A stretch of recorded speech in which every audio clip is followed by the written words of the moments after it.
Hello everyone, it's Leo, and we are here today to talk about episode 44 from Healing with PreCure, the last battle, the last showdown against King Byogen. So let's start. There are lots of things to say. So the battle starts with Teatunu feeling very weak, and King Byogen is like, ha ha ha, I'm gonna break through this barrier, I am gonna win. But obviously, the girls arrive, the cures arrive, and they're ready to go against King Byogen. The best thing about this scene for me was Teachunu's face. Like, she was super shocked to see the girls and super relieved. So, also, Latte running around her mom and getting together with her. It was very cute to see. And then we start the fight. This first moment of the fight was simple, but it was nice. We finally see Kira Grace using the flower bottle. Girl, finally. Like, not in a finisher, but in a regular attack. It was very nice.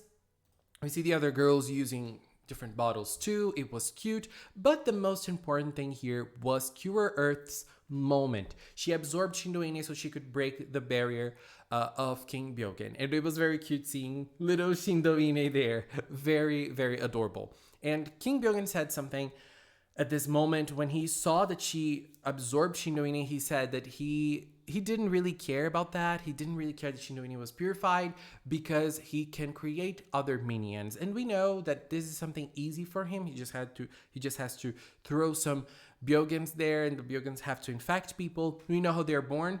And the girls start, building a strategy for Cure Earth to go inside King Byogen to break the barrier. This scene, look, last episode, in episode 43, I complained about like repetition scenes, and it felt like they were trying to fill the time, and that's more or less what I felt with this scene as well. Because we had a scene with Cure Sparkle using the shield to protect Cure Earth. And then we had a scene of Cure Fontaine using the shield to protect Cure Earth. And then we had a scene of Cure Grace using the shield to protect Cure Earth. I was like, okay, I got tired of it a little fast. And I think they could have done different things and maybe used different bottles. This is the last battle. So, like, why not? But nonetheless, Cure Grace's defensive scene was greater because she had to defend herself and Cure Earth against lots of beams. So that was interesting. And the scene after that, when Cure Earth gets close to King Byogen, like, they don't need to do this kind of thing. Like, each girl say, go Cure Earth, go Cure Earth. Like, no, why don't they just say it all together? Like, come on. But the scene where Cure Earth attacked King Byogen was nice because it was like a close-up of the harp. She was using the sound bottle. So we had this beautiful close-up of the harp. I really liked this. And she was able to break through the barrier. But, Cure Earth and the girls couldn't do anything at this moment. King Byogen grew up and he became even stronger than before, and he infected the whole Earth. He captured the cures and he used them as power to infect the whole Earth. So he was using them as his own power. And we in this scene, we were able to see lots of like side characters being infected too, like the families and the friends they made along the season. They all appeared in this episode. And then we see the whole Earth being undermined with King Byogen's power. And this scene was very interesting because, so far we haven't seen much of King Byogen, and we won't see much of King Byogen anyways. But it was interesting to see like his philosophy a little bit of the stronger people and the stronger beings. They are the ones who survive. They are the ones who thrive they are the ones who thrive on Earth. So the strongest survive. The weakest, they disappear. They get extinct. That's just how life works. The dogs are crazy right now. I'm so sorry about that. And then we see the girls inside King Byogen, and we see Nodoka there. And when King Byogen was talking about fighting, because fighting is essential to determine who is the strongest, she says that she's been fighting her whole life. And I absolutely loved this scene. I was so happy that Nodoka really took the lead on this moment because I feel like usually with Healing Good, it's every time it's a team effort, but I felt like this dialogue, this philosophy, it relates a lot to Nodoka herself. And so I really liked that she took this moment and said how she's been fighting, how she's been battling her whole life. When she was younger, she had to battle a disease. And after that, she had to battle to make new friends. She had to battle through a disease during the Healing Good season. She had to battle against the Byogens. She had to become a cure. And she does not battle because she likes to win, but she battles to survive. And here's one thing. I feel like we as PreCure fans, we love the battles. And this is one of my favorite aspects of PreCure. I really love how they fight. I really love the powers. I really love the transformation, the fighting scenes, the choreography, everything. But usually inside the season, inside the philosophy of the season, sometimes they forget they fight. You know, they don't talk about fighting that much. They fight, it's like natural to them, but they don't talk about it. So seeing Nodoka talk about fighting, it was awesome. And not only that, she also mentioned the other girls too and how they fought towards something. You know, Chiyu fought to find herself and her own dream. Hinata fought against her weaknesses. Hinata battled against everything she was afraid of. And Asumi. When it got to Asumi, I was very scared because we know there's nothing much going on with her. And then I really liked the direction they went with, saying that she was born in battle. You know, that was very interesting. And the whole latte thing, I'm tired of it already. It doesn't matter to me that much. But, you know, Asumi born in battle, Cure Earth born in battle, that was awesome. And it matched the theme of the episode, I feel like. And Nodoka really stood up against King Byogen and said, I'm here. We're fighting. We're not giving up. And at this moment, everything they were going through inside King Byogen was being like broadcasted to everybody in Sukoyaka City and maybe in the whole world. I don't know. But it was broadcasted like it was a TV show. It was like a show happening right there. Like Byogen Netflix, Byogen Flix or something. That was very weird. And so we had the reconnection moment between each of the girls and their mascots. We had the touch, which is very special, which was very special at the start. And now we had it back, a very nice callback, a very nice, you know, it just went full circle in this moment. And so with that, with the girls' power to keep on fighting, everybody on Earth wanted to keep on fighting as well. And this is also very important because in every season, they kind of fight for something. And in Healing Good, they were fighting for their own lives. You know, they wanted to keep on living. That's basically it. That's very human. And not only the girls, but everybody who were watching them, they were feeling the same thing. So we were able to see lots of characters. I think all of the side characters that appeared in like random episodes. Not all of them, but most of them shining and bringing their energy. This felt very PreCure All-Stars movies, like very All-Stars. And this power went against King Byogen. King Byogen was weakened and the girls were able to transform again. This scene was very weird to me because they got their wand back, the healing stick back, and they were shocked. It's like, what is this? Like, you've been using this the whole season, so I didn't really understand. Maybe I lost something in this scene, but I didn't really understand. And then Tatsuno appeared and said that that was born because of the power of everybody who want to live and want to give them power so that they are able to fight against this evil and defeat him so that everybody could live. But it's the same. I didn't understand this very much. I didn't get the emotional part of this scene at all. So then they transformed. We had shortened transformations. That was very good. And then they started fighting. Girl, this fighting scene was everything. It was very short, but it was very good. Each of the girls were able to showcase something. The soundtrack on this part was everything. Unfortunately, it felt very short, and but it's still very nice. And then we had this Cure Earth scene. It felt like she was slicing chocolate. And I'm like, girl, are you part of Kita PreCure now? Are you baking something? It felt very chocolate-like. So they all were able to beat King Byogen, like to defeat against King Byogen's powers. And then we had Latte in this moment speaking. She was ready, like she is growing up, she's getting stronger, and she spoke. And then the girls were able to use their power, the healing final power. And then we had another all-stars moment of the girls holding them. And they were able to basically purify King Byogen.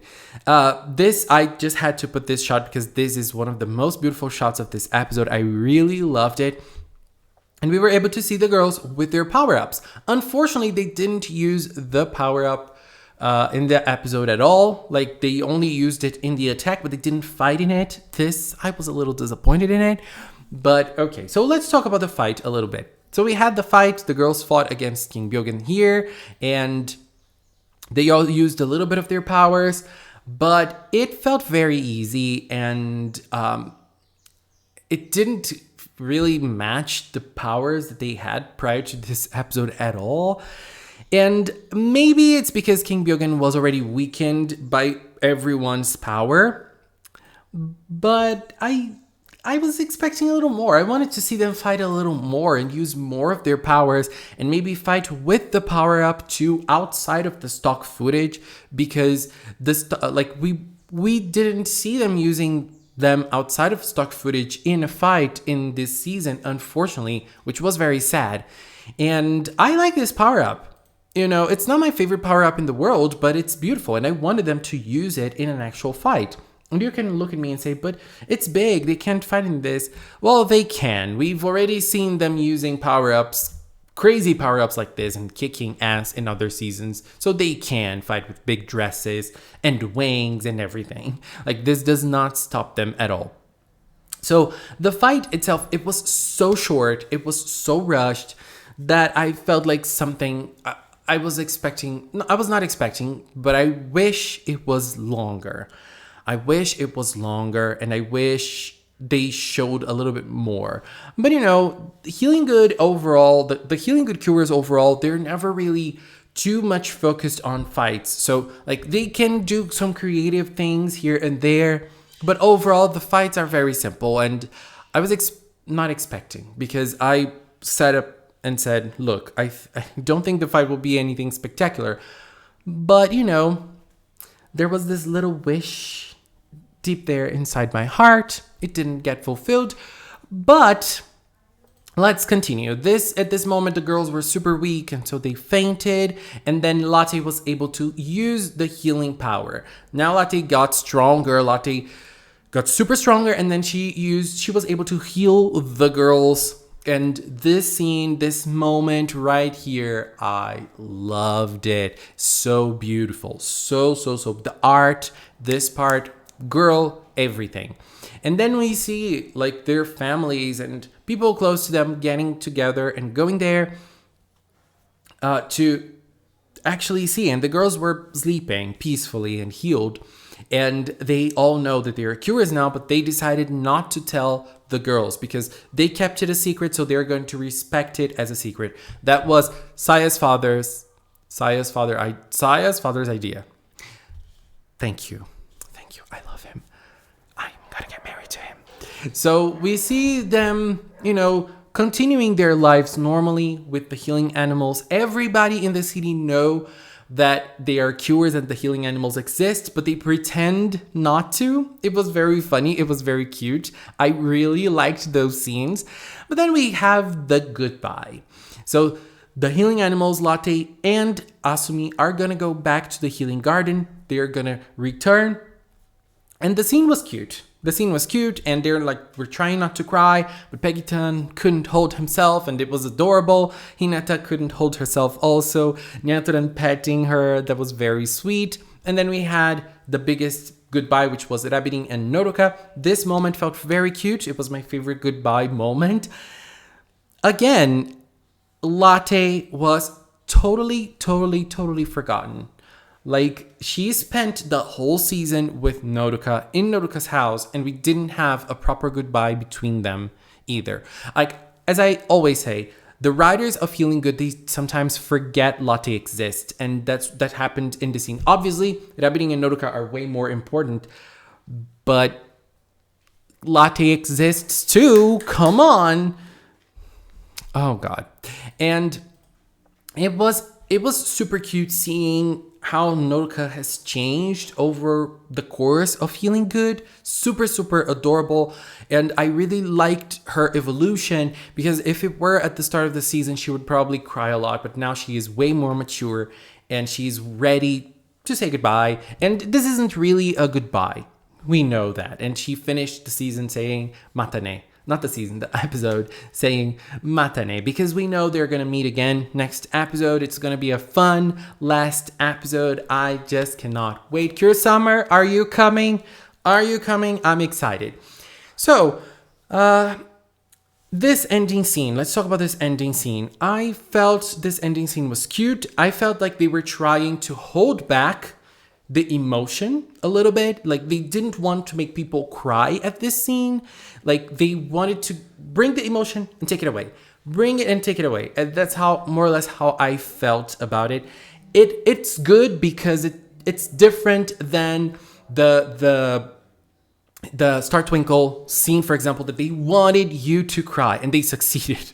They succeeded because it was very emotional. This one, like, they tried to hold the emotion back a little bit by giving us a hope that the future will reconnect them again. And we know, like, this bridge, this metaphorical bridge between the Healing Garden and the human world exists, and we know they are gonna meet again. So this isn't really a proper send-off, a proper goodbye. It was a cute scene, but I don't think they wanted to get full emotional. So overall thoughts of the episode. It was very good. I feel like it was very good. It didn't, I think it didn't really hit the finale mark. You know, like, usually when we have finale episodes, not talking about the last episode, because usually last episodes are like epilogues, but then, like, the final battles usually are grand, big, and huge. This one didn't feel like it at all. But I think that the most impactful moment of this episode was, where is it? Nodoka talking about battles. What battles mean to Nodoka, and what battles mean to each of the characters from Healing Good, each of the main characters from Healing Good. And not only that, what does it mean for us, people that are watching Healing Good? We are going through a very hard time right now. We're going through a possible vaccine, and people are already getting vaccinated, but it's going slow in most places of the world. It's a hope. We are still battling. We are still trying. We are holding on to hope for a better future, and we're battling. Just like Nodoka battled throughout Healing Good to survive, we're also doing the same thing. So this really hits home. So this was the highlight of the episode for me. Not the battle, not the goodbye, Nodoka's speech. Very powerful. And I feel like Nodoka is like the speaker of Healing Good right now, because she was able to deliver great speeches throughout the season. Anyways, this was my opinion on episode 44 from Healing Good PreCure. Please tell me yours. Let's keep talking in the comment box. Please leave a comment with your takes and opinions on Healing Good episode 44, the last battle, the last stand. Oh, I just wanted to say one thing. I'm very disappointed that we didn't get to know more about King Byoken. Maybe in the next episode, I don't think so, but unfortunately, we know nothing about this villain. And Daruisen, Guaru, Shindoini, goodbye. Healing, goodbye. Anyways, just want to take this time to thank the members of the Magical Cinnamon channel. Thank you so much for supporting Magical Cinnamon. Thank you so much for being a member. Thank you so much for believing in me. And if you've watched up until now, thank you so much as well. Thank you so much for watching. And until next time, bye-bye.